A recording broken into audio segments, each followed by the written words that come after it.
Hello, everyone, both the live audience and the cyberspace audience. Welcome to another episode of Wednesday Night Live. Moonwalk, Lunar Insights into the Psyche. Being that this Shabbat, this coming weekend, we read in the Torah not just the weekly chapter in the progressive line of 52, 53 chapters, each corresponding to 1 week, but we also read an additional chapter, because it's the Shabbat that we bless the new moon, the new month of Nisan. But it's different than all other months because this is the month that's considered the new year of the new moon. The new lunar year begins on Rosh Chodesh, on the new moon of Nisan, which is the month of redemption, the month when the Jews left Egypt 3,326 years ago. Is it 26 years ago? Yes, I think so. 2448, something like that. You could check it out. Just subtract 5447, 5474 from 2448. And the redemption began, the way the exodus of Egypt began is documented in the Bible, in the book of Exodus, in the 3rd chapter, that God spoke to Moses on the eve of that new moon, and he said, "Achedesh hazeh lachem," this will be for you the new month. The word in Hebrew for month is chedesh. Chedesh also comes from the word chiddush, new, as in the new moon. And it also includes the concept of renewal, that in this month, on the 15th day of this month, God continues with the day when the Jews will leave Mitzrayim. They will leave Egypt. And then, of course, we celebrate every year, the 15th of the month, the full moon of Nisan, which will be 2 weeks from Rosh Chodesh Nisan.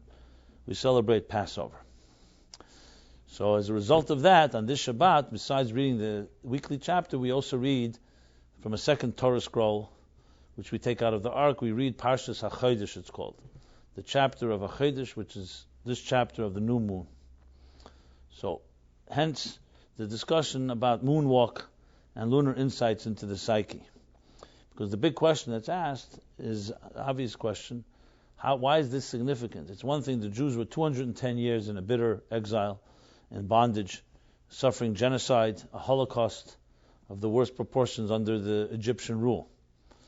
Why is it relevant that God showed Moses the new moon? And why is that like the beginning of the whole story?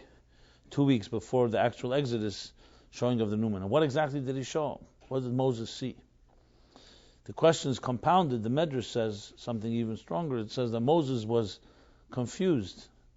As he was about certain matters, he didn't understand exactly what God meant by the new moon.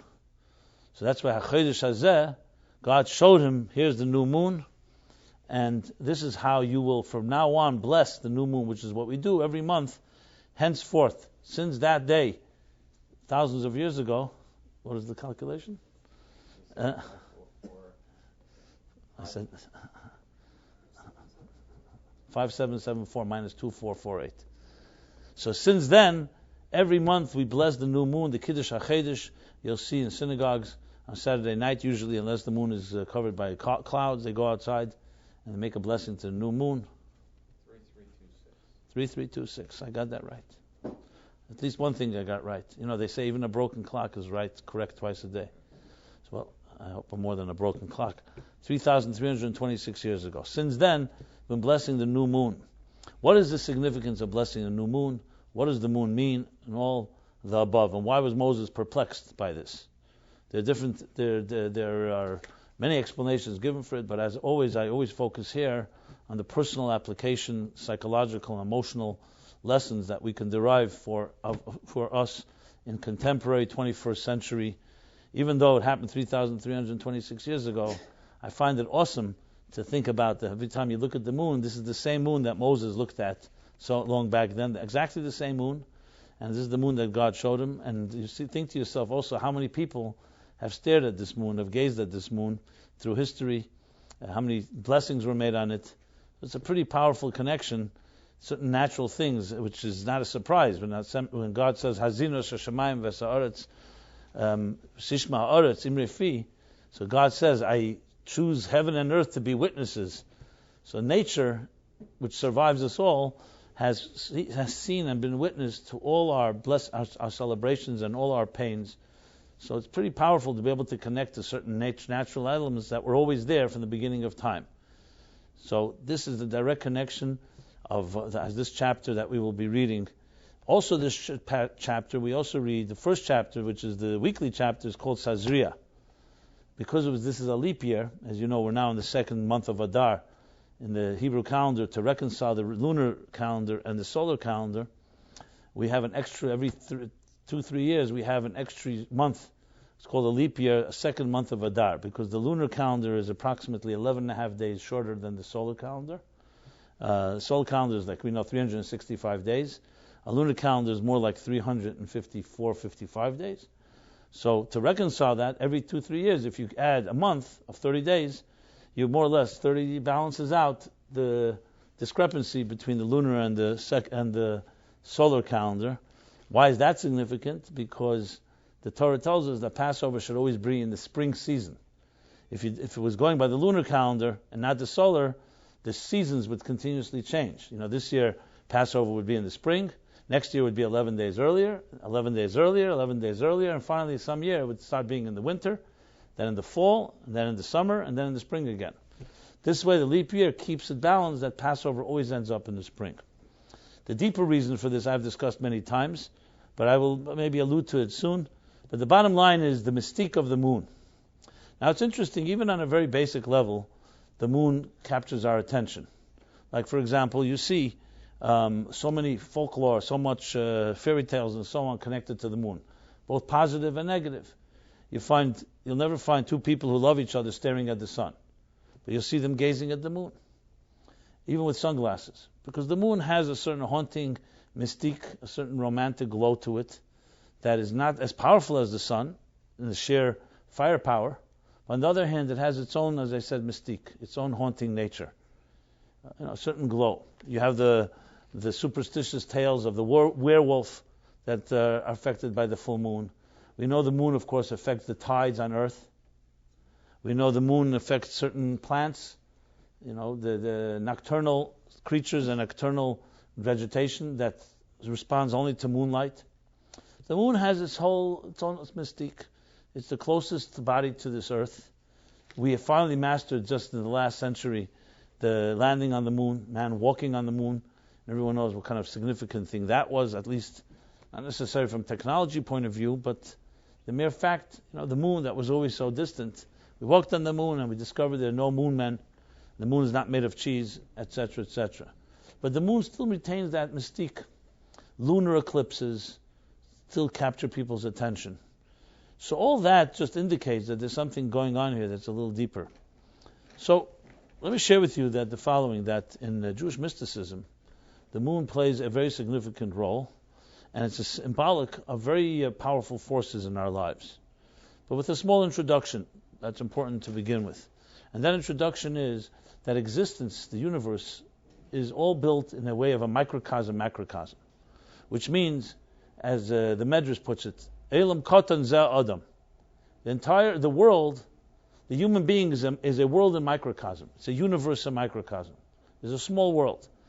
And Elam Gadol Zeh Adam. And the world, and Elam Katan Zeh Adam, and Adam Zeh Elam Gadol, which means the big world is like a large organism. So you have a certain type of symbiosis, some type of connection that we can find within ourselves. It's a Elam Nosan Belibam, that the whole world is put into our hearts. We can find in ourselves the lunar power. So when we look at the universe from a Jewish perspective, everything has lessons for us in our lives. It's not just the moon is out there glowing and making things grow and affecting the tides and having its whatever impact it has. The moon actually has lessons in our own personality, in our own psyche. Same thing with sunlight. The same thing with anything in nature. So that's why when we see things in this world, besides divine providence, that everything that we see or hear is a lesson for us in our lives, it also is actually a component. It reminds us of a certain power, lunar power within ourselves. And there's many ways to explain it. I'll give one example. Let's take an example in relationships. So the Kabbalists and the mystics and the Hasidic masters write about the sun and the moon as being similar to male and female, as being similar to giving and receiving. Because the sun is, of course, a emanator of light, source of light. The moon does not have light of its own, but it reflects light. But in its reflection, it gives us a light that's very different than the sunlight. It's not just like a mirror image of the sun. It absorbs it and returns light in a completely different way. Another key significant difference is that the sun doesn't go through changes. Yes, there are sun flares and sunspots, and the sun has its cycles, but for all practical purposes, to the naked eye, the sun is an unwavering force. The sun rises every morning, it brings light and warmth to this world, and it just shines and shines. The moon, on the other hand, goes through phases. The phases of the moon, the cycles of the moon. The first quarter, the new moon, the first quarter, the crescent, the full moon, the third quarter, and a new moon. And it never stops. It's always subject to cycles. So what is this lesson in our lives? That we have in our lives the need for two things: consistency, but also for cycles.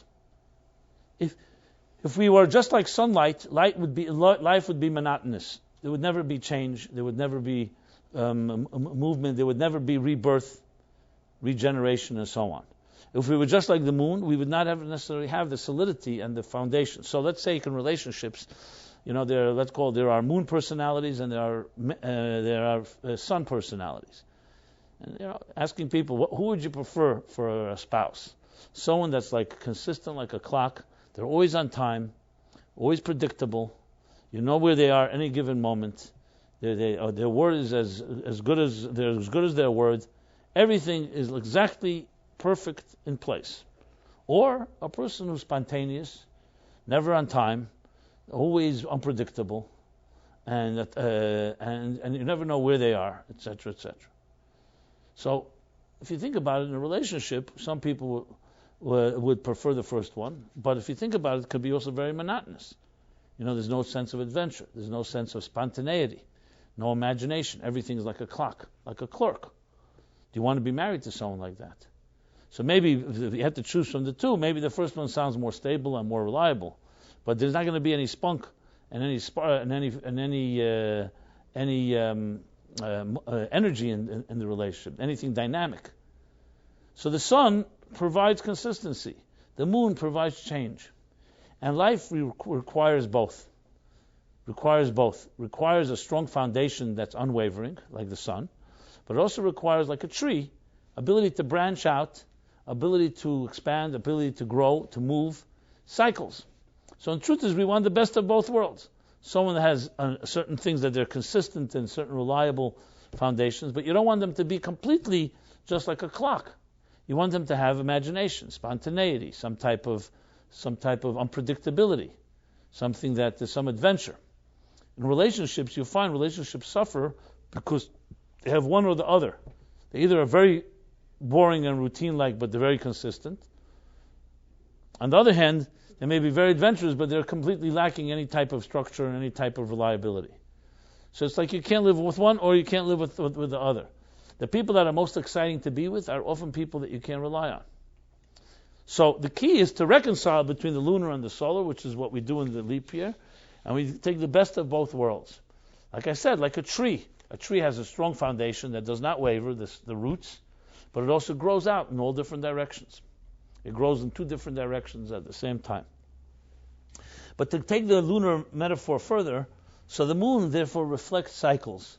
That's why it also much more compared to the feminine, which is far more, a woman is much more connected to cycles and to time and to even on a biological level. And a man relates more to a certain consistency or reliability, like you'll find in relationships. A strong father, a strong husband, you can rely, you know there's certain security. You'll see this with children.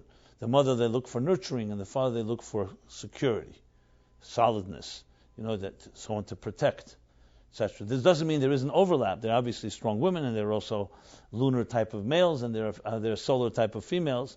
But nevertheless, you need both, and primarily it's usually one is more a masculine archetype and one more of a feminine archetype.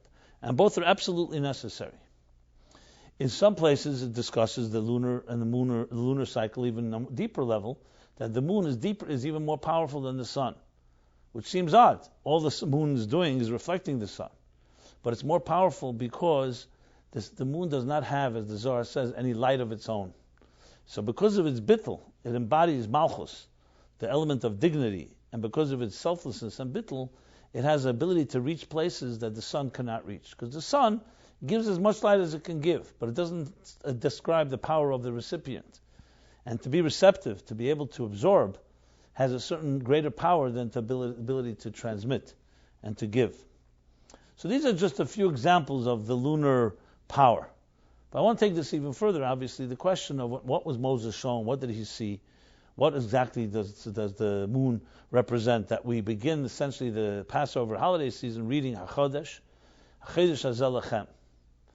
So this gets down to the topic, of course, of pain and suffering as well as redemption, which is essentially the story of Egypt and the bondage in Egypt and the freedom from Egypt.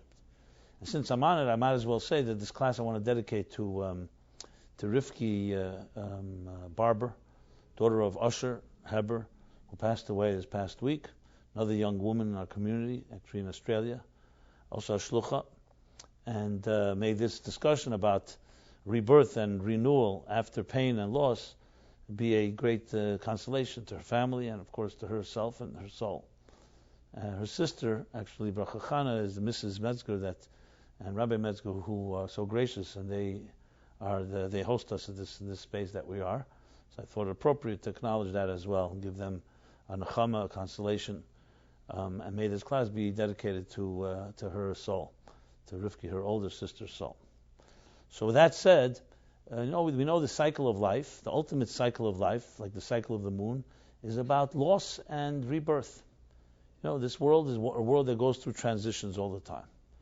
Things are constantly moving, metamorphosis. Something dies and something else is born. A seed is planted in the ground, it rots, and it gives birth to a new tree. The tree grows, and then the tree deteriorates and drops new seeds, and the process begins again. Same thing with our own lives. Life is about cycles. So the moon is an apt example, an apt metaphor for the cycles of life. And why did God show Moses the moon? For a very obvious reason. As I mentioned, 210 years, which is generations, the Jews had been in this exile. Remember, Nazi Europe, just for contrast purposes, Hitler came to power in 1933, I believe, right?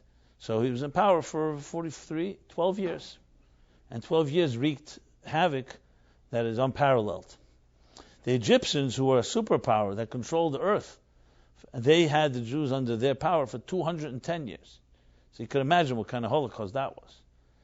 That was like, you can imagine a Hitler in control of the world, and everybody's under his power. So we don't have everything documented, but it's pretty bad of what we hear, what was going on those 210 years. So when we celebrate Passover, we're not just celebrating some type of little redemption that happened to a few people in some corner of the earth. We're talking about a redemption, literally like the liberation from the camps, but in a far greater way. I don't want to compare tragedies, because I don't think there were 6 million Jews then, but it's not about numbers. It's essentially, in spirit, you were dealing with a major Holocaust. So the biggest question the Jewish people had, you can imagine back then, 3,326 years ago, and before that, the years preceding, was how do we get out of this hell, this God-forsaken place? And where is God in all of this? So in a way, you can say that the first chapters of Exodus, especially Shmos and Ve'era and the beginning of Boy, 2.5 chapters until the redemption, until this chapter that we will read the Shabbos about the new moon, is essentially the story of loss and tragedy, and how you deal with the most difficult part of life, which is pain. We all know we can cope with our comfort zones when everything is nice and good. The most difficult thing to deal with is death. The most difficult thing is suffering, seemingly senseless suffering of innocent people, which was the case. The Jewish people were innocent people. They did nothing to the Egyptians. On the contrary, they helped turn it into a superpower. Who helped? It was Joseph himself. That's why Joseph became Mishnah Lamelech, the second in command, the viceroy of Egypt, because he was the one who interpreted Pharaoh's dream and helped Pharaoh and Egypt become a superpower. And here suddenly, Vayokom Melech Chodesh, as the Torah says, a new king rose. Some say it was an actually new king. Some say it was a king who decided to very conveniently forget the past and decided the Jews are a threat. which was the story of our history. In every generation, every century, we learn V'hi shamda lanu, chol dar v'dar, in every generation, emdim aleinu l'chalasenu, they stood up to try to annihilate us. And so suddenly they turned on the Jews, for no reason, innocent people. So you can imagine their biggest question to God was, where are you? How could you let good people suffer? Why do bad things happen to good people? That's the question. The first place this is documented in a very direct way is the first chapters of Exodus. And this is a tremendous question that is still with us till this day. Anyone that suffers asks this question. Who has not asked this question? Even those that have not necessarily suffered directly, when we witness or we're privy to some suffering, we ask this question, why? Why should an innocent child have to suffer? Even people who are not innocent, you also feel a certain compassion. You may justify it, but suffering is suffering, and nobody should ever have to suffer. And there are many other ways to repair situations, and so on. So this question was the one was the prevalent and operative question of its time. And so it wasn't just about how do you get out of this godforsaken place, Egypt. It was also to understand theologically and some way to relate to what do you do in this situation of such darkness. So to go back a little in the story, when Moses, as we all know, Moses had to run away from Pharaoh's palace where he grew up, because Pharaoh had realized that he was the one that killed an Egyptian. He realized who he's dealing with. So Moses goes to Midian, where he meets his future father-in-law, he becomes a shepherd. And he's tending to the sheep. Where the big story happens is the story of the burning bush. So in the chapter in Shmois, what happens? Moses is tending to the sheep, and from a distance he suddenly sees a strange sight. He sees a burning bush. Why was it strange? Because the bush had no leaves. It was a sneh. It was a thorn bush. So what was causing it to burn?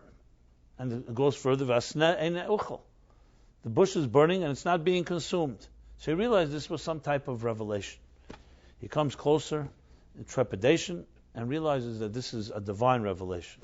And God speaks to Moses for the first time. He comes and tells him that I want you to go back to Egypt and redeem my people. Let my people go so they can come and serve me. Many people quote the first half of the statement. They forget the second half. Shalach Hasami, let my people go. But the second half is let them go so they shall serve me. Not just let them go. And Moses first gets into a whole debate with God and refuses. He said, it's not for me. I can't speak. It's my brother. Bottom line, it's a whole debate. Finally, obviously, God prevails.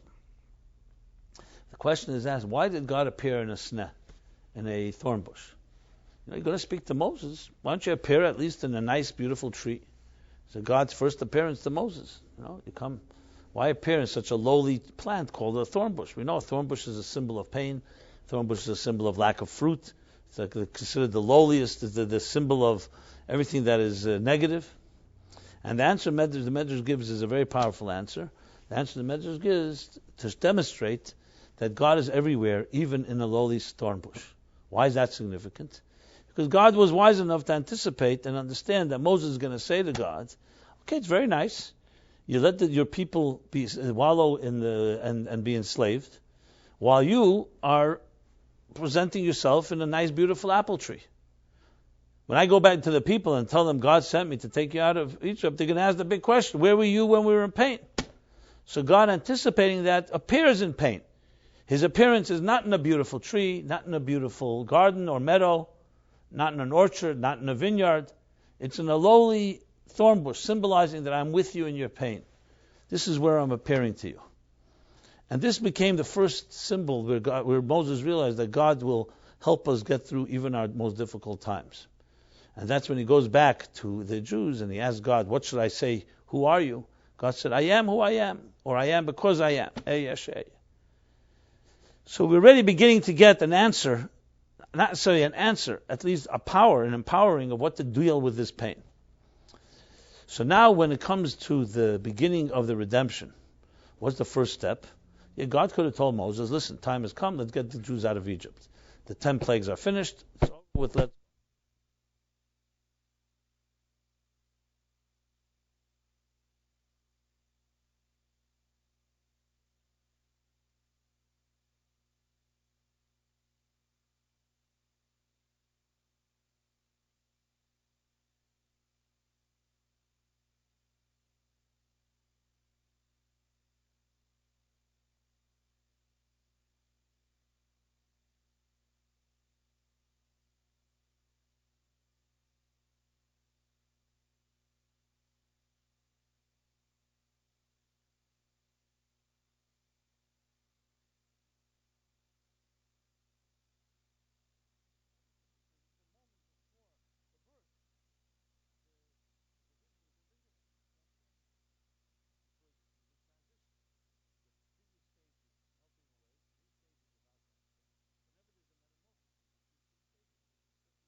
But to be able to identify and look at, to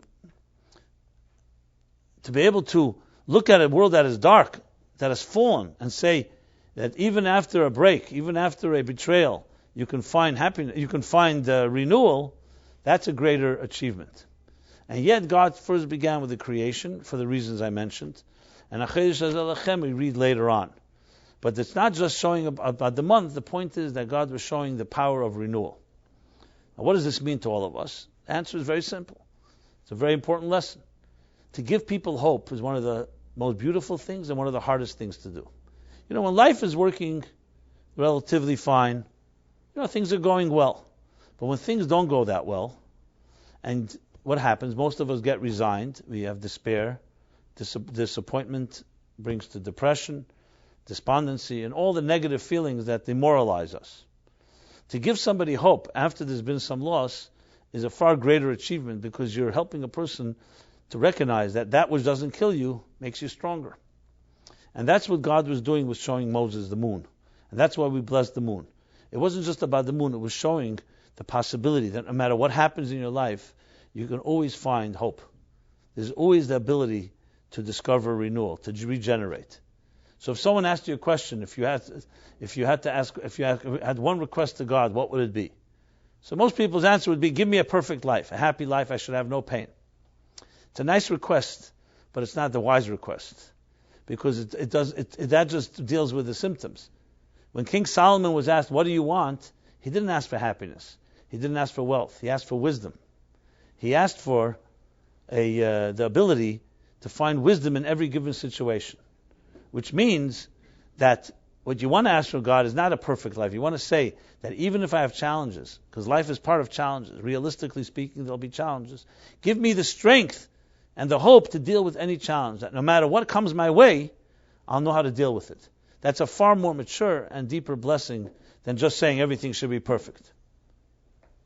So this is what Moses was shown and given that gift, to look at a dark sky and recognize the birth is about to happen.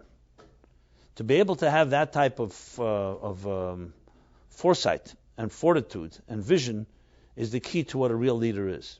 See, it's very easy for people to encourage you and to be your ally when everything's going well. Well, how many allies do you have when things aren't going well? You know, like a person recently told me, you know when you find out who your real friends are? When you're in a crisis.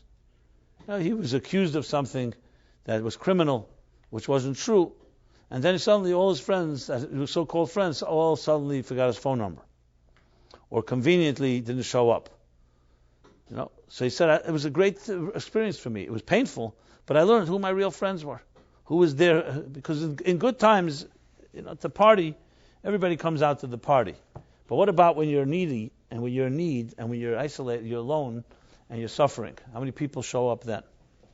So the ability of a true leader is to be able to be there and give a person strength when no one else is giving you strength.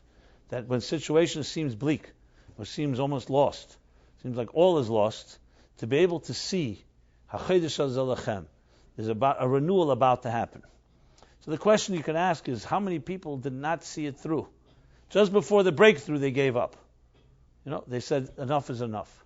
You know, I've shared many times Baal Shem Tov's beautiful analogy of the Schwindeltreppe.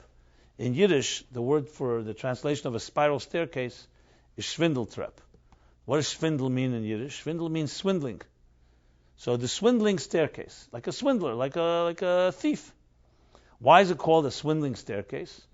A spiral staircase is called a Schwindeltreppe because it swindles us, it fools us into thinking that we're not reaching the destination.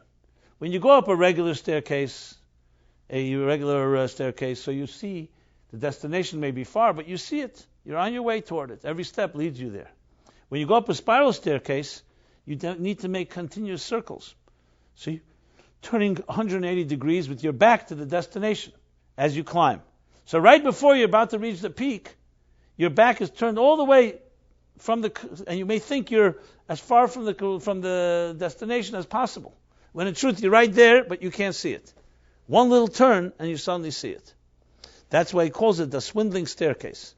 He calls it like it deceives you into thinking that you're not at the end.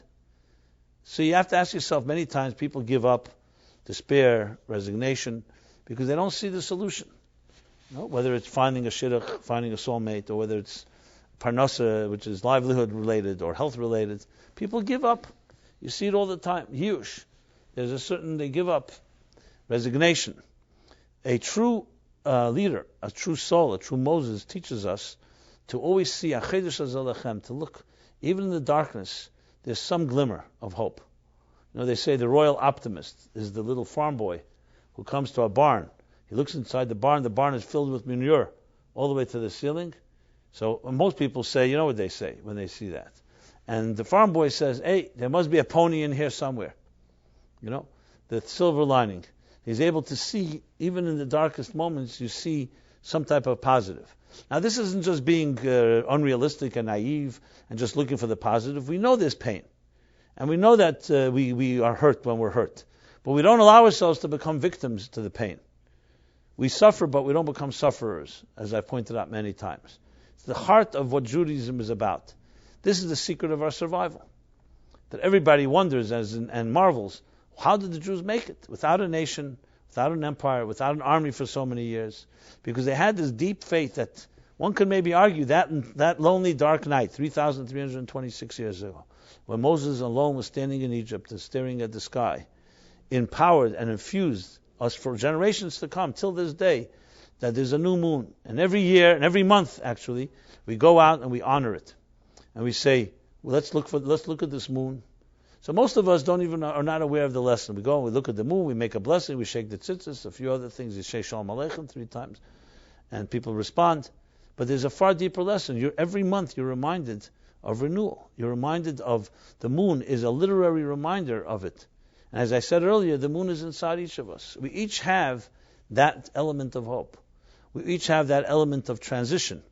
We also go through cycles. Life is a cycle. The Rebbe Rashab once put it this way, I think in Vienna, they built the first big Ferris wheel at the turn of the 20th century, at the beginning of at the end of the 19th century. And I think he visited there, and he said there's a lesson from a Ferris wheel. That life is a Ferris wheel. That sometimes you're on top, but know that the wheel continues to turn, and you won't always be there. And when you're in the bottom, know it continues to turn, you won't always remain in the bottom. Life is a cycle, exactly like the moon. So if you're able to really look in your life and say, what is the so-called template of my soul's journey? So most of us would like to just have stability. But in truth is, that's not healthy. What you really want is the waning and waxing of a moon. That's life cycles. There is no such thing as a continuous equilibrium. As I always mention from that cardiologist that was in my class here, who told me that his life is so fraught with all kinds of upheaval and so on. He can't wait to just have some pure bliss, complete calm. So I said to him, you mean like a flat line? So he said, no, not exactly. Because as you know, a cardiogram, you don't want a flat line. A flat line is not the sign of life. You want to have, what is a cardiogram? It looks like waves. That's the cycle. It's exactly like the cycle of the moon. It's always in flux.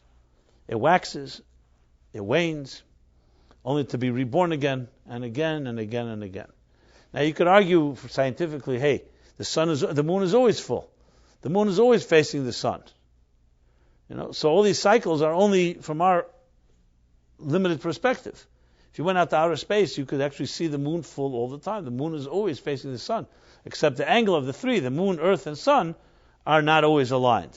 A full moon it's perfectly aligned, so you have the entire reflection of the sun in the moon facing the earth. Same as with a lunar eclipse. A lunar eclipse is always on the 15th of the month, because it's when the moon is right between the sun and the earth, except in this case it's blocking it.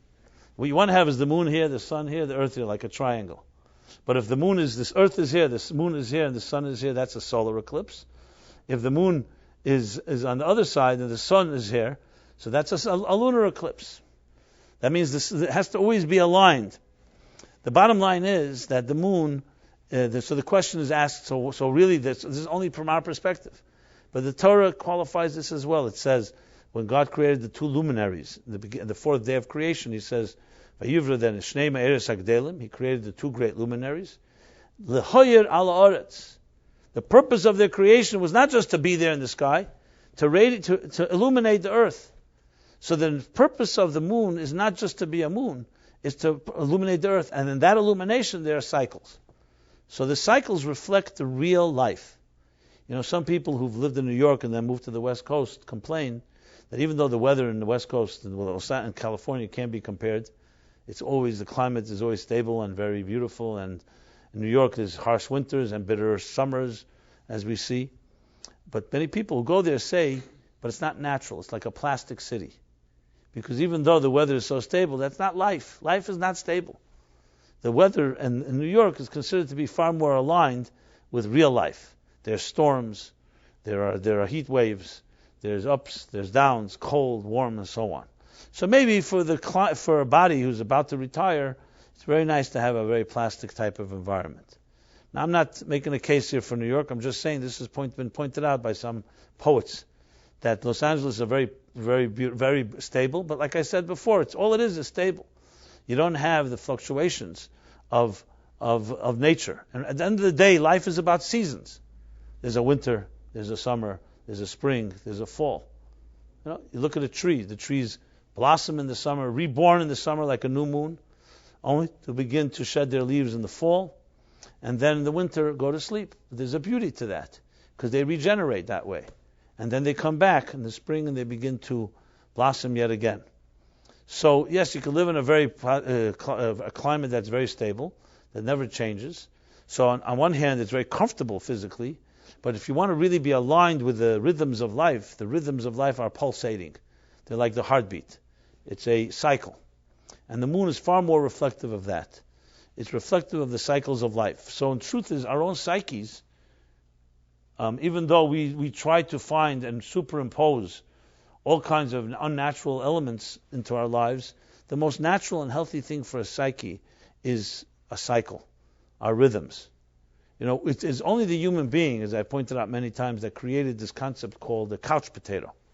Everything in life is in flux. Everything is mobile. We don't need mobile phones. Everything is mobile. We human beings have gone and made efforts with technology and found all kinds of tricks of the trade to become immobile. To sit on a couch and you have a remote. Some people say the invention of the remote is the downfall of mankind. You don't even have to move. All you got to do is touch your fingers. Exercise your fingers, and you move from one channel to the next. You get entertained, and you don't move anywhere, but everything around you is moving. That's some people consider to be the ultimate game, the ultimate conquest. I don't do anything. Everything is being done for me. And we live vicariously through television characters and through movie characters and through sports heroes. And someone says, "And where are you at?" Say, "I'm too busy. I'm too busy watching others to live my own life." Or more importantly, we escape our own life by living through others. Now, so the bottom line is only the human being is working hard to create a situation where you can literally sit in front of a monitor and press buttons and get yourself food ordered to your home. You never have to move. So imagine that. When in truth, in life, everything is really mobile. Everything is in flux. Everything is going somewhere else. Everything is on its way to another place. Remember, where did I see that? I read it maybe in a book, or I saw it somewhere. A scene where children had lost, unfortunately, a parent, a young age, and they were going through their grieving and mourning and so on. And their uncle showed them. They were in a field, and he showed them how an apple actually was. There's that stage where the apple begins to rot and being absorbed by the ground, and you could see it's almost like turning into a new plant. And he said, "You see, from this you learn everything is on its way to another place." This is what Moses saw and what Moses taught us. It's not a justification, it's not an explanation of suffering, but it tells us everything is on a journey. A person who suffered a great loss, a young woman lost her husband, wrote me an email, and I guess this was her signature. It wasn't to me, because it was like under her name she wrote, "In the end, everything will be good. If it's not good, it means it's not the end." This is quintessential Jewish thinking. This is what kept Jews marching even to their deaths in the Holocaust, gas chambers, crematoria.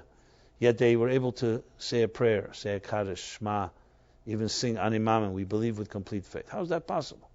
Because they held on to the concept that everything is on its way to another place. The moon. They thought about the moon.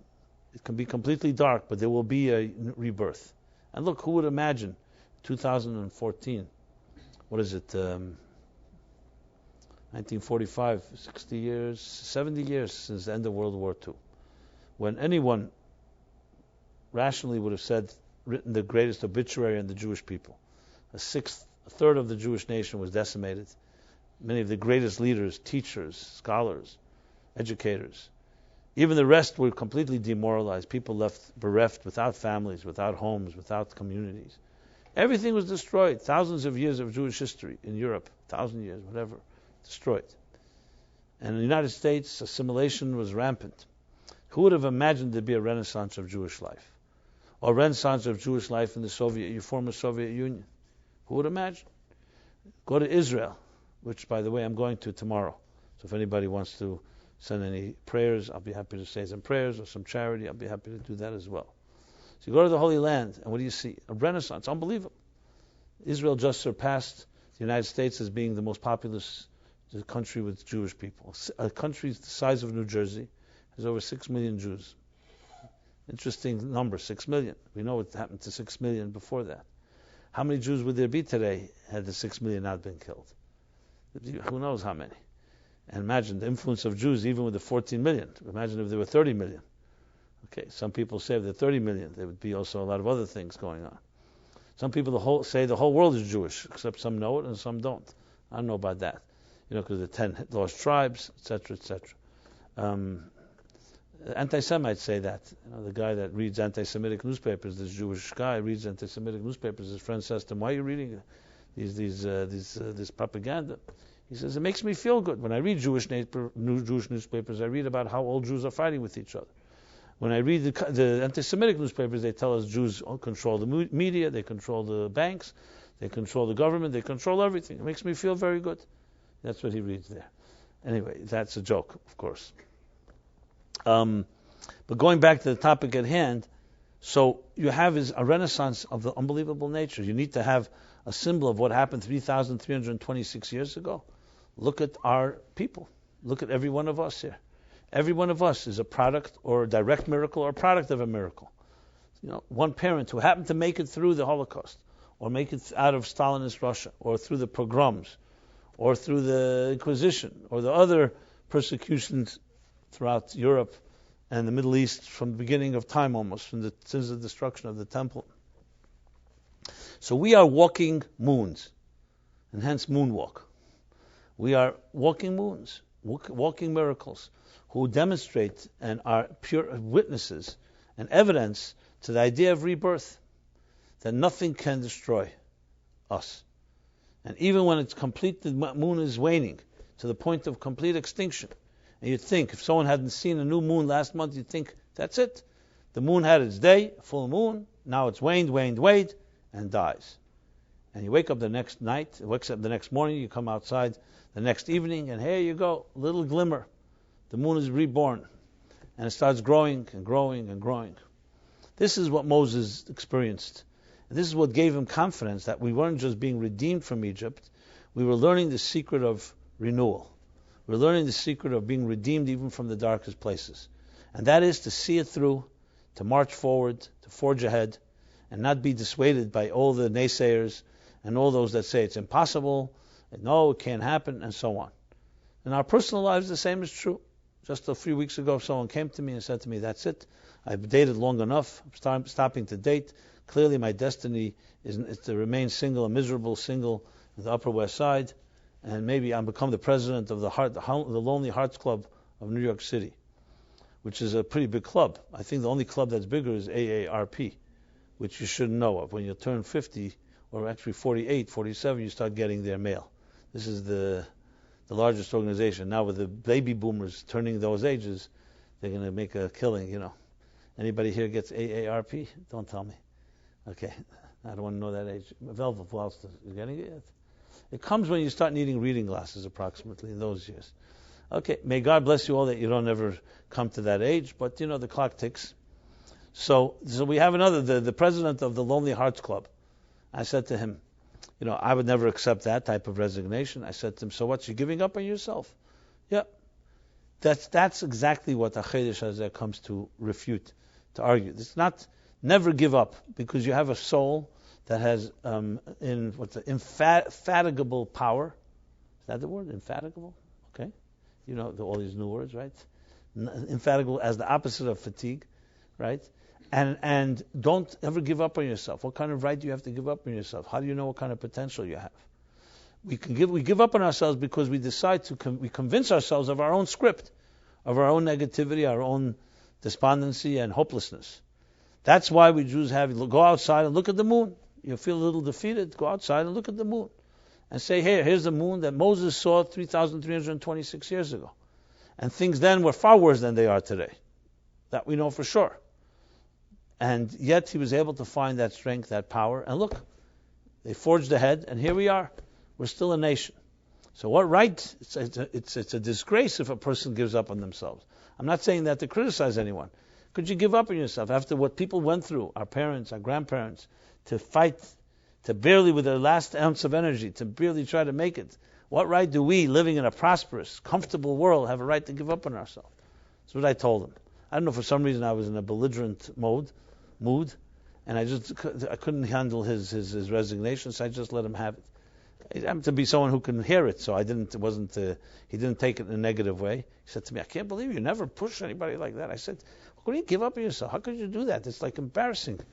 You know, you of all people, I mean, your own dignity shouldn't allow yourself to say something like that. And I really believe that. You know, we were created by God. We have in the divine image.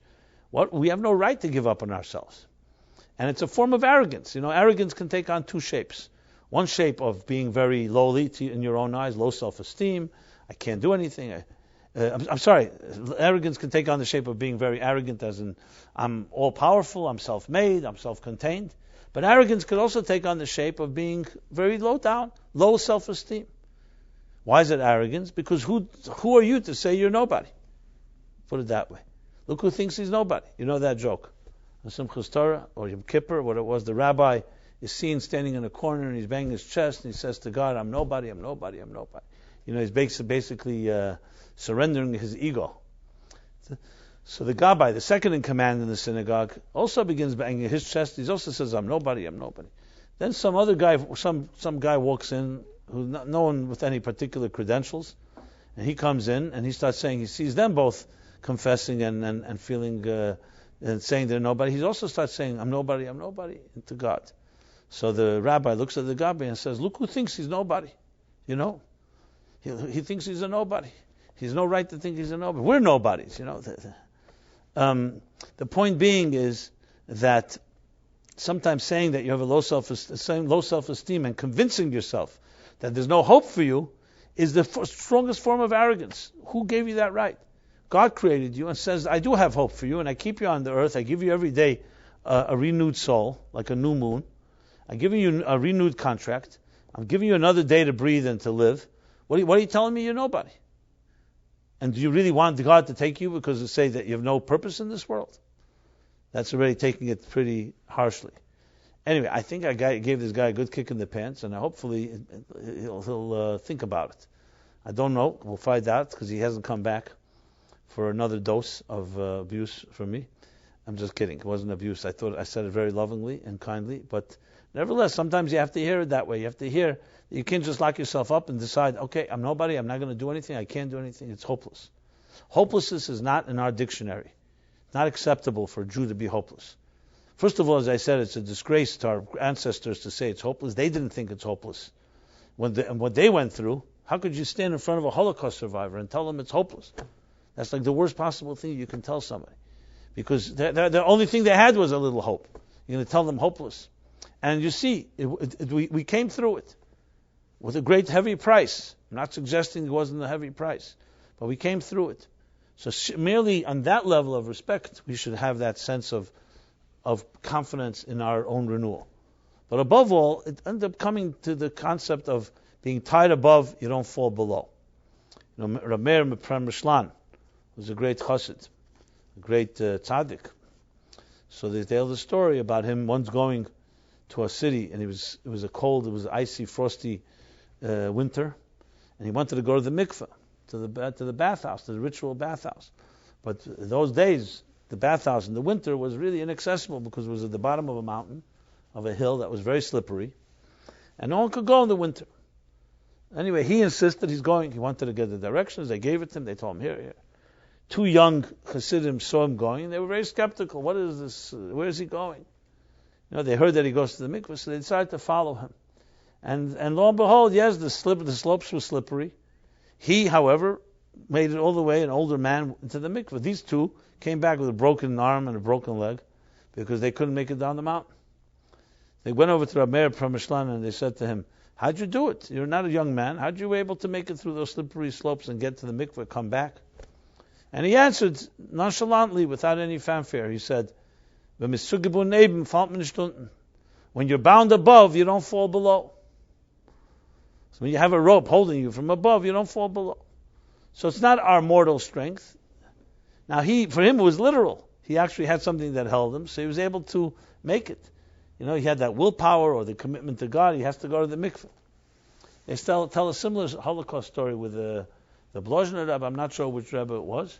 He was unfortunately in one of the camps with some of his Chassidim. Anyway, in this particular camp, the commandant they were all vicious, but this was a particularly perverse and low life Nazi. But he liked to play game with the Jews. What was the game? He had the Jews line up, dig big, deep trenches, very wide trenches, and said like this: anyone who jumps over the trench lives. Anyone who doesn't is shot on the spot. So the game, quote unquote, begins. The chassid says to his Rebbe, the Blozhner Rebbe, how much do we have to suffer like this? This humiliation. Let's just let ourselves be killed. We'll go to Elam Haba, the world to come, and forget about this. The Rebbe said to him, how could you say something like that? As long as God gives us life, as long as we're breathing, as long as our heart is beating, we have to fight on and do whatever we can to make it. Anyway, the game begins and the shooting begins, you can imagine. So the elderly, of course, couldn't jump over.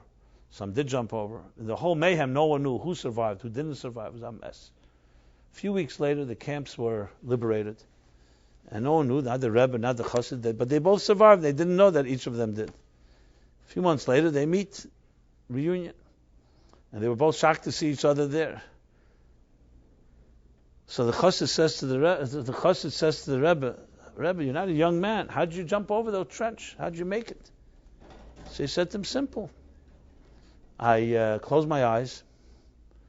I held on to the kapota, to the coattails of my father, of my grandfather, and my great-grandfather. So though I may not have had the strength of my own, by holding on to the coattails, it gave me the strength to jump over the trench. And the Rebbe says to the Chassid, you're also not such a young man. How did you make it? He said, Rebbe, I simply held on to your coattails. This is the concept. When you look at Viktor Frankl's Man in Search of Meaning, where he developed a whole system of psychology called logotherapy.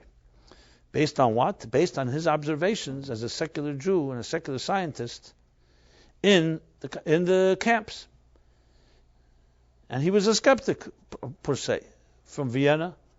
And what he saw, what he witnessed, was the resilience and the strength of people that had hope, people that had faith. Exactly like the story with this Blozhner Rebbe that I just said. People who held on to the coattails of those before them. Not physically, but figuratively. And developed a whole psychology based on meaning. That those that have meaning in life, as opposed to Freud, who saw the id, the sexual id, selfish pleasure, the pleasure principle as being the driving force. Even Carl Jung, who discussed spirituality, and others, he saw meaning, the idea of a higher meaning in life, helps people survive the most difficult circumstances. Not that someone who has faith necessarily suffers less. Suffering is suffering. God forbid you lose a child, you lose a family. Kloisenberger Rebbe lost the entire family. The pain doesn't go away. But you have something else to hold on to. It's like they say in investments, diversify, diversify, diversify. You put all your eggs in one basket, and the basket is lost, you're lost. But you have eggs in many baskets, so it's true you can lose, and you can lose terrible things. But it's not all your life. There's something else to hold on to. I always told the story of the previous Lubavitcher Rebbe who was arrested in 1927 in the former Soviet Union. 1927, if you know your history, was not exactly pleasant years. Even before Hitler was rising, there was a Stalin in Russia, in the Soviet Union, that was a pretty good companion or competition to his alter ego in Germany. And he was on a rampage then to erase every remnant of Judaism. You can imagine Russia in the 1920s was the largest Jewish population. No one even knows the numbers because so many Jews went undercover, and until today there are people who've discovered they're Jews that their parents didn't want them to know, so they shouldn't have to suffer discrimination. Anyway, it was a big panic, difficult. Imagine, God forbid, I don't even want to say it, al tiftach peh. But imagine, in the most populous Jewish country, suddenly the government turns against everything Jewish. No shechita, no slaughtering kosher animal, no circumcision, no synagogue, no mikvahs. I mean, I'm not talking about it. It was a major thing. So there was debates then about the Jewish rabbis in Russia, what to do. Many said, our time has come, we got to leave. And this was already after the first immigration, the first immigrants that came to the United States. I mean, there were immigration coming from Sephardic countries and others earlier in the United States, from Germany in the 19th century. But the big immigration the first immigration of Jews was in the beginning of the 20th century due to the pogroms in Eastern Europe. The big pogrom in 1905 in Kishinev and so on, that caused families to send their children, even though it was known, you're going to America, your Judaism is over, but at least they'll survive. So so many said, time to come, time to leave Russia.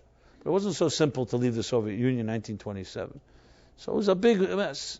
This previous Lubavitcher Rebbe's name was Rav Yosef Yitzchak Schneerson. He was a man of Mesiras Nefesh.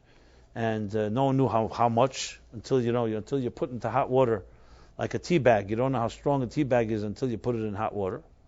So you saw what he was made of. He was arrested. Now you can imagine there was no due process and a justice system. It was a prosecution and that's it, and a bullet.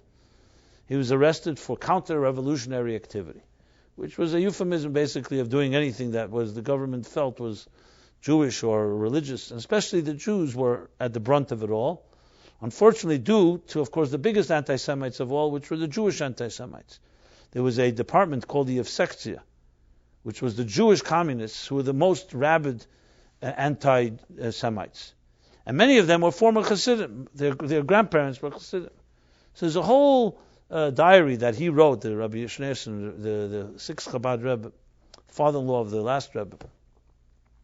He writes, actually he called it Masechta Gehenim, of all names, which means the tractate from hell, because he describes what he went through and how they tortured him and so on and so forth. But he made a decision, he writes in his diary, he made a decision that he will not cooperate with anything. Even things that were not compromising to him, he would not cooperate for his own spirit. He has to go in with a certain adamance and pride. He will not bend to anything. To the extent he went to extremes of keeping his talis and tefillin, of other things. And one of the things was he refused to speak Russian. He spoke only Yiddish. Even though he was fluent in Russian, he spoke Yiddish. Who is he speaking Yiddish to? To his Jewish guards. When he was arrested, one of them, his name was Lulav, said to him, Rebbe, in Yiddish, Rebbe, lass mir tragen deine Peklach, als mein Seid hat getragen dein Seides Peklach. Let me carry your bags just like my grandfather carried your grandfather's bags. And the Rebbe refused. He said to him, dein Seide hat getragen mein Seides Peklach, wo hat gewollt gehen, mein Seide. Und du willst tragen meine Peklach, wo du willst gehen? Nein. My grandfather, your grandfather carried my grandfather's bags where my grandfather wanted to go. You want to carry my bags where you want me to go? That I will not cooperate with. This was a type of discussion. Okay, that was a mild exchange. But things got much worse. And they were the particular torturers because for some reason these Jews felt that they have to uproot anything Jewish in Russia. They saw Judaism as being an enemy. Why Jews would turn on their own, it's hard to imagine. You want to be an atheist, you want to not believe, fine. But why do you have to torture people who do believe? That I don't really understand. I guess you have the capos in Nazi Germany did the same thing. Jews turning on other Jews because they thought they could save their own skin maybe. Like Churchill said it best. He said, appeasement is like crocodiles. They're feeding other people to the crocodiles and hope you'll be eaten last. That's what appeasement is. But getting back to this story, without going into all the details, but there's fascinating details to be told. So these exchanges that he would have with his Jewish captors. Anyway, as I said, he refused to cooperate. Later he discovered actually handwritten notes that he had written in prison in pencil, where he talks about faith and about the strength that one has to have to overcome any challenge. We're not talking about theories here. We're talking about somebody actually undergoing this experience, so they have the credibility. One other exchange, which is the one I'm leading up to, was he was once talking to his captors, and he said, the captor says, Rebbe, what do you think? You think that you really think you're going to prevail with all your akshanas here? With all your abstinence, you're going to prevail? We will show you who will prevail. And the Rebbe said to him calmly, we will see who will prevail over whom. You'll see in a minute why I'm telling this. Then finally the story goes that one of them pointed a gun to his head and said, enough games, Rebbe. This pistol here has changed many people's minds. In Yiddish, he told. And we need you to start cooperating. This is it. And the Rebbe, without flustering, turned to him and said, this toy, pointing to the pistol, can frighten someone who has one world and many gods, but not someone who has one God and many worlds. That's what he told him. Now, you could think, okay, wow, it's a strong statement from a Rebbe, but you know what happened? You know who prevailed? That Lulav and also the others that were there with him, those Jews, they were all shot at the end, which is always what happens. And this Rebbe was released from prison miraculously. Not literally miraculously. There was no, as I said, due process. First he was released to go in exile for 10 years, and then they commuted it to 3 years, and they finally said enough, and there was international pressure, it's true, but let's be honest, Stalin cared about international pressure. But the bottom line, he was released, and they actually basically set him get out of Russia, and after that he left in the end of 1927. This is the holiday that's celebrated in Chabad, Yud Beis Tammuz, this redemption. It was a miracle. And so who prevailed? Exactly he said, Ver Vemen. And you think about it, it's one of many stories. It's exactly what he said, that you cannot frighten someone who has one God and many worlds. Not that the Rebbe or any Jew embraces death. We're not a religion of death embracers. We celebrate life. V'chai b'hem. We live. However, you're not going to frighten me with the threat of death, because I have many worlds. I have a physical world, I have a spiritual world, I have a higher spiritual world. We have a Gan Eden Atachten, Gan Eden Elyon, Elam Haba. The levels and levels. Yelchem Achayel Achayel. Level after level. Ein la menucha, lebe elam hazir, lebe elam. There's levels upon levels. And it's not just a line. It's a line for many of us living in our comfort zones. Okay, it's a nice Maimer Chazal. But there are people who paid their prices for it. How else could the Jews have gone to their deaths in the Holocaust?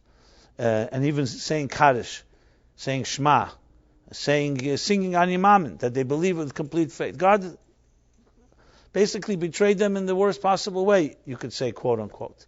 Because they would not give up on themselves, on their spirits. It was very clear. If it won't be us, it'll be our children. And if it won't be our children, it'll be our grandchildren. Jews always knew this, and no one was ever able to take that away from them. That's why enemies could never vanquish that.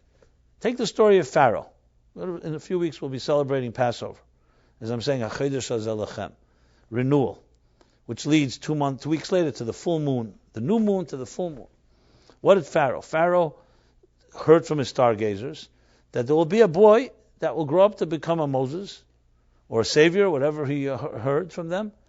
So he had a great idea. What do? Let's kill all the boys. Kol haben everyone that's born as a zachar, as a male little child, throw them into the river. That way the Moses, the savior, can never become the savior. They'll never grow up. A great plan. What happened next? What happened? So the men, the Jewish men, including Amram, who would be the future father of Moses, said to their wives, listen, as long as this decree is going on, let's not have children. They're going to kill all the boys. Let's not subject ourselves to that type of... The woman said, what are you talking about? God promised us we're getting out of this godforsaken place. If we don't have children, there'll be no future. How are we going to get out of here if we don't have children?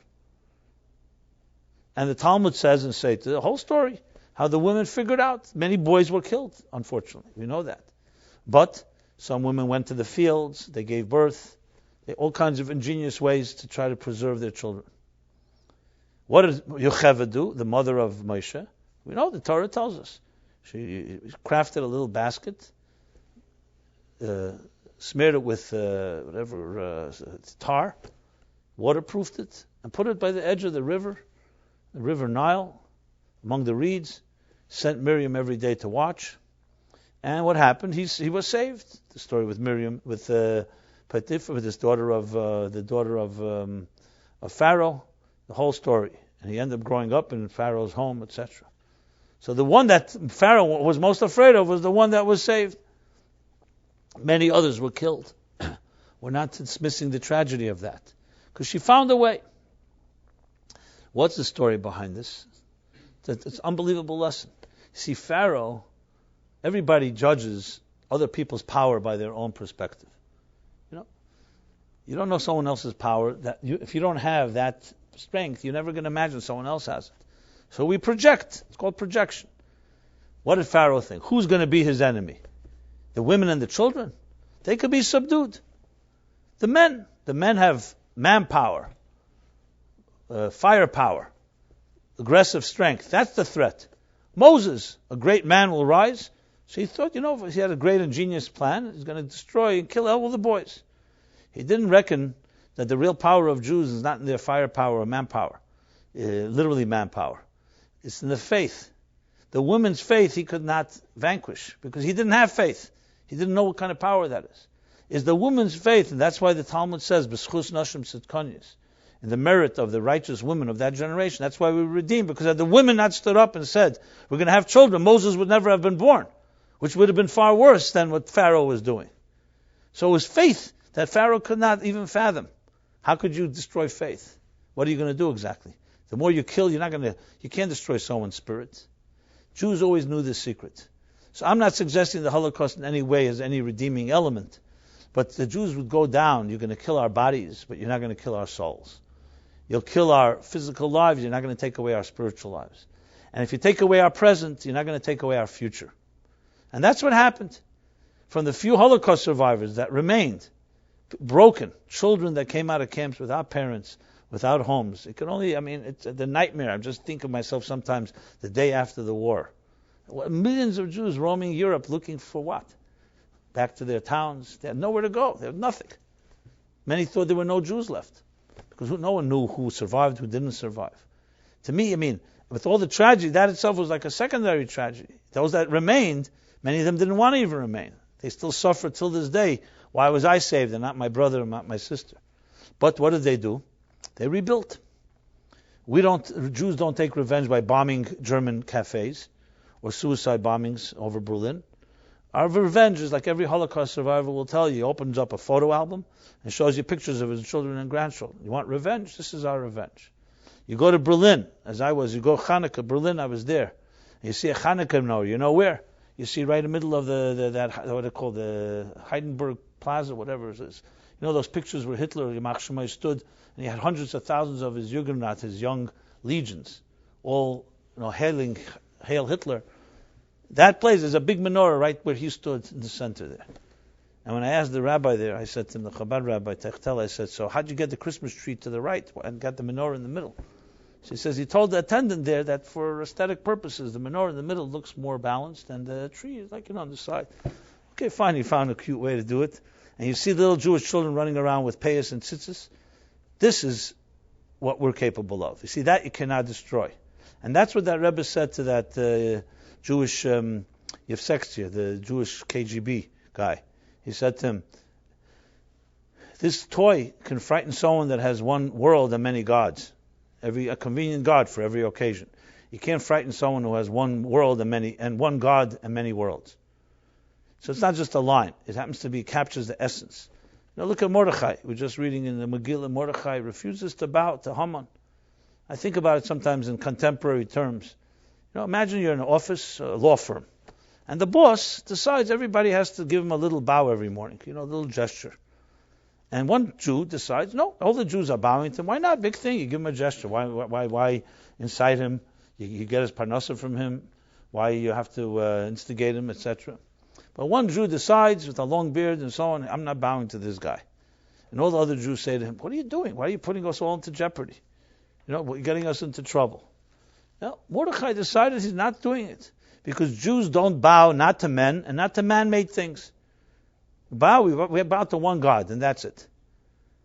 We're not going to bow to someone that's like ourselves. We're mortals. We're going to bow to another mortal. Avodei atem v'lei avodim la'avodim. We're God's servants. We're not servants to God's servants. Because we're equals with the others. These are not small lines. These are the things that on one hand, Mordechai put into jeopardy the whole Jewish people. Because of that, Haman got incited and was ready to kill them all. Lahashpid, la'avid, etc. And on the other hand, this is what makes Jews am kshei erev, obstinate, and they stand upright. Kema skufa, kema miyas. We stand upright, and we're proud of what we are. And I wish every Jew is proud. I think that the entire world would also be proud of us. The worst thing that many non-Jews hate most is when Jews try to not be Jewish and hide their own uniqueness. But that's another discussion. To go back to the theme here, the bottom line is the following, that some things can be vanquished. Unfortunately, in our day and age, because of our comfort zones and because we're so comfortable, in a way we lose sometimes sight of these immortal powers. Because we feel we're comfortable based on our own successes and our own ingenuity and our own brilliance, etc. And God forbid, we should never have a crisis, and we should not need to be reminded other ways. Today we need to have the wisdom to appreciate the gifts we have and understand, as I said before, today the problems people have are far more personal. So the lessons of Achedesh Azel Lachem that I was talking about before, to see renewal in the darkest moments, is not to become hopeless with your situation. Nobody is hopeless. Everything has hope. And the idea to be hopeless is, like as I said, it's an embarrassment. If nothing less, nothing more. To tell generations of Jews that paid such heavy prices and say my life is hopeless, like I was mentioning the guy before who told me, I've been dating long enough, I'm over with. It's not possible that I'll get married, I won't have children, etc. Just simply as a debt to our ancestors, it's inappropriate. Because they paid such heavy prices, how could we give up? Where we have all the comforts and the gifts that we have in our times. So Achedesh Hazal Lachem, 3,326 years ago, Moshe Rabbeinu, in a lonely street in Alexandria, was shown a moon. Or actually, he was shown a dark sky, because a new moon doesn't look like anything. But he was shown the secret of rebirth. And that has become instilled, imbued in each of us. And every month ever after that, we look up into the heavens, we look at the same moon that Moses looked at. As I said before, it's a pretty powerful thing. It's not a different moon, it's the same moon. Same moon he looked at, we look at. They say the gaze of a tzaddik lasts forever. Moses, before he passed away, we all know he wanted to go into the promised land. And he prayed 515 prayers to get in there, until God told him to stop. He would have continued praying. Promised land, that was the whole purpose of the suffering in Mitzrayim, was to end up in Eretz Yisrael. As the Gemara says, not because he wanted to have a sightseeing tour, or because he enjoyed the land, because to be able to fulfill the mitzvahs that you could only fulfill in Eretz Yisrael, in Israel. And yet he didn't make it. The captain goes with his ship. Moses remained in the wilderness together with his people. The Mefarshim say, the commentaries say, had Moshe Rabbeinu gone into Israel, Mashiach would have come, because Moshe Nitzchim, he would have rebuilt the temple, and when Moses rebuilt something, it could never be destroyed, because Moses had that power. But the time hadn't come, so Moses had to remain with his people in the wilderness. But before he goes up to the place where he would be buried, which we still don't know where that is till this day, God takes him up and says, look at Eretz Yisrael. I'll let you look at it. So a question is asked, Moshe Rabbeinu wants to go enter the Eretz Yisrael. He's not interested in, as I said, in a sightseeing tour. I'm sure there were no cameras then to look at it close up. So why did Hashem decide God to show him to see it? What's the benefit of Moshe seeing the land? And commentaries explain that Ragachover and others, unbelievable thought. They say that when a tzaddik looks at something, it's not just a look, he changes the landscape. that because of that, Moses looking at Israel, Eretz Yisrael, it gave the power for the Jews to be able to conquer it easier. You think sometimes, maybe till this day, 6-day war and so on, who knows what it would have been like had Moses not looked at the land. So it wasn't just a nice look. It had actually impact. Something, when a tzaddik sees something, it changes the reality. So when we look at the moon, we're looking at a moon that Moshe Rabbeinu looked at. Not just looked at, but was shown. God showed him, Mar Be'etzba, he pointed to the moon and said, this is the moon that you shall bless every year. And the meaning of that is not just a type of, some type of astronomical event. It's a personal story. God was telling Moses, this is the secret of renewal. HaChidush is the word chidush, not just month, renewal. This is the power of rebirth. That in the darkest moment, when you look in the sky, you don't see anything. No, a second later will be the rebirth. This is what gave us power throughout history to see it through. It's no big kunz, it's no big thing to see it through when everything seems obvious. But like I said before with the Schwindeltreppe, the Baal Shem Tov's line about swindling staircase. Just before you come to the peak, you turn 180 degrees and you don't see the destination. Not like a regular staircase. In a spiral staircase, that's why it's called Schwindeltreppe. It's called like swindling staircase. It swindles you into thinking your back is facing the destination. You're right before the destination. How many of us missed the destination because we thought we had lost it? And the truth is you were just a step away. Had you made one more turn, you would have been there. This is the story, to see it through. And it's the hardest to do so when it's dark, when it seems hopeless. That's why we need each other. We give each other strength. That's why God had to show Moses. It wasn't something he came to on his own, because it says, as I mentioned before, Moses was perplexed. What is this new moon you're talking about? That's why it says, the few places in the Torah where it says Zeh is because Moses did not understand. By the menorah it says it. It says it by Shkolim, Zeh Yitnu, and so on, because these were all areas that Moses had a complication. Each one is explained in its own way. But with the moon, because Moses was perplexed, how are we ever going to get through darkness? We're coming out of Egypt 210 years. So God showed him the secret of rebirth. Rebirth is the faith to see it through. V'hisha amdelanu, even when everything seems hopeless. Forge ahead. Do not use your rational mind to say it's all over. Because if you did that, we would not have rebuilt Jewish life after the Holocaust. We would not have rebuilt Jewish life after the destruction of the temple. Rabbi Yochanan ben Zakkai was criticized actually by some of his colleagues, because when he saw Jerusalem falling, and it was embattled, it was encircled. Hey Tavis, Yisar B'Tavis rather, was when it began the encircling of Jerusalem for 2.5 years, until finally the walls were breached on the 17th of Tammuz.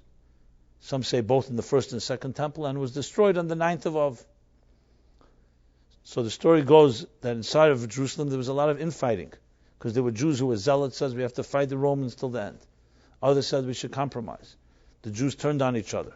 Some burned all the grain. They had a lot of food supply that could have lasted them for a while. The Jews themselves destroyed the food supply because they wanted to incite others to fight. Rabbi Yochanan ben Zakkai had good connections.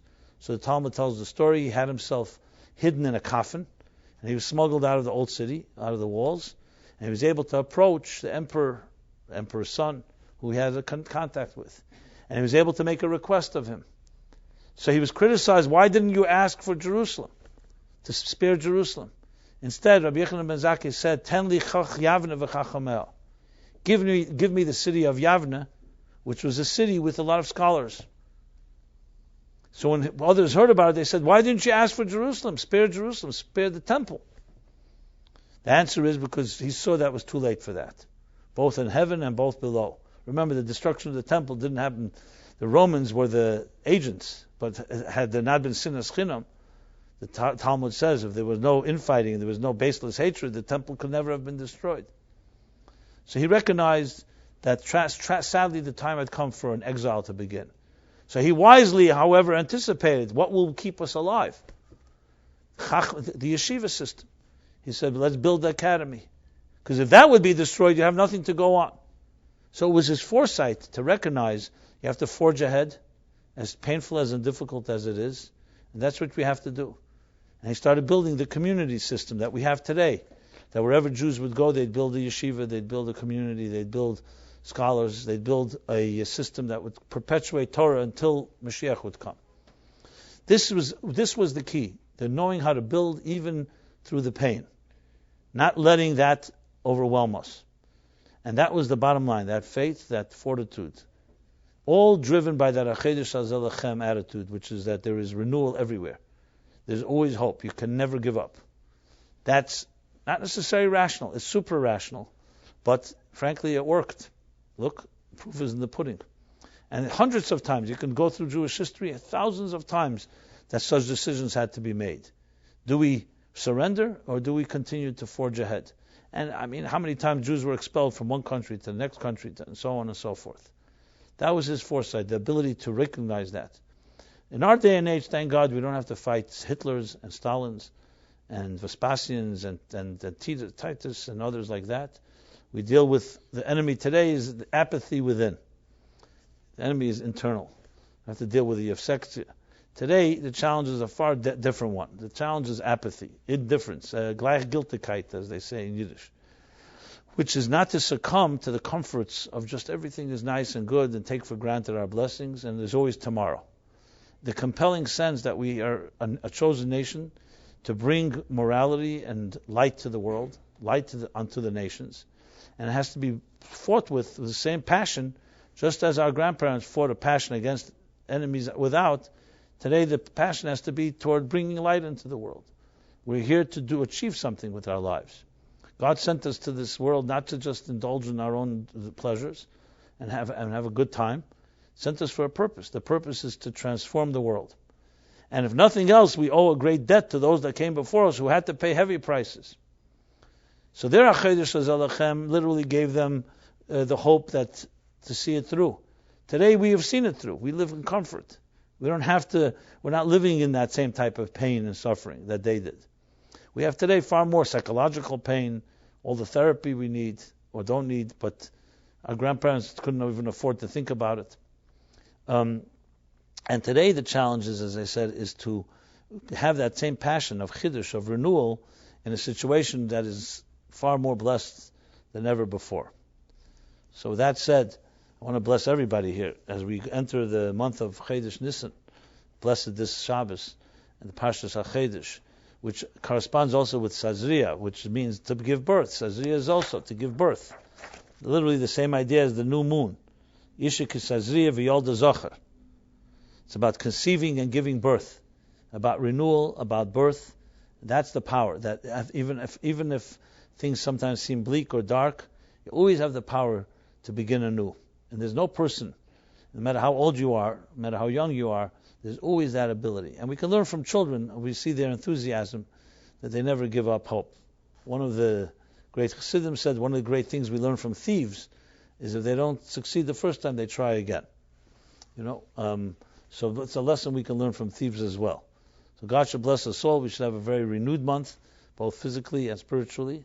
And I want to say again, the class is dedicated to Rivki Bas Usher, a young woman, a young mother that passed away just this week. And they should have only nechama and consolation. And most importantly, the rebirth and renewal that comes after darkness. And may we all only celebrate Simchas and a very happy Passover to everybody. We will have a class next Wednesday. As I said, I'm going to the Promised Land tomorrow. Not just to look at it, hopefully to enter.